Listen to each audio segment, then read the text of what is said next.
रात का वक्त था। शहर की गलियां सुनसान थीं और आसमान पर चांद अपनी रोशनी बिखेर रहा था। वो एक मामूली सी दुकान के सामने खड़ा था। दुकान के बोर्ड पर लिखा था, दिल का सौदा, ख्वाब, ख्वाहिशात और हसरतें बराए फरोख्त। ये जमला पढ़कर उसके कदम रख गए। वो अंदर जाने से पहले हचकचाया, लेकिन दिल के किसी कोने में ये ख्वाहिश जागी कि शायद यहाँ उसे अपनी जिंदगी की कोई कमी हो, पूरी करने का मौका मिल जाए। दुकान के अंदर दाखिल होते ही एक अजीब सी खुशबू ने इसे अपनी लपेट में ले लिया। एक बूढ़ा शख्स, सफेद दाढ़ी और गहरी आंखों के साथ काउंटर के पीछे खड़ा था। आइए साहब, दिल का सौदा करने आए हैं? बूढ़े ने मुस्कुराकर पूछा।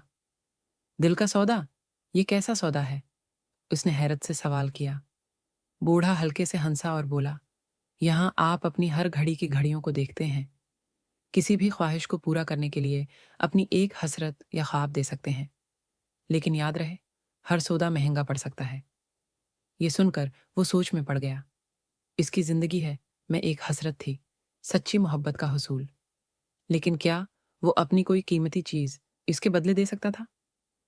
बूढ़े ने इसकी उलझन को भांप लिया और एक बोतल मेज पर रख दी। ये लो, मोहब्बत का अरक, लेकिन उसके बदले तुम्हें अपनी सबसे बड़ी कामयाबी की याद छोड़नी होगी। इसने बोतल को देखा और उसकी आंखों में एक लम्हे के लिए खुशी चमक उठी। लेकिन फिर उसे एहसास हुआ कि अगर वो अपनी सबसे बड़ी कामयाबी को भूल जाएगा तो उसकी जिंदगी की शनाख्त क्या रह जाएगी। वो कुछ देर सोचता रहा और फिर बोतल को वापस करके बोला, नहीं, मैं अपनी जिंदगी के हिस्से को खोना नहीं चाहता। शायद मोहब्बत खुद तलाश करनी होगी, किसी सूदे के बगैर। बूढ़े ने मुस्कुराकर कहा, बहुत कम लोग ये बात समझते हैं। दिल का सौदा करना आसान है, लेकिन जो अपनी ख्वाहिशात के लिए जदोजहद करते हैं वही असल में जीत जाते हैं। वो दुकान से बाहर निकला तो उसका दिल हल्का महसूस हुआ। चांदनी रात में वो एक नई उम्मीद के साथ आगे बढ़ गया, ये सोचते हुए कि शायद जिंदगी की खूबसूरती किसी सूदे की मोहताज नहीं होती।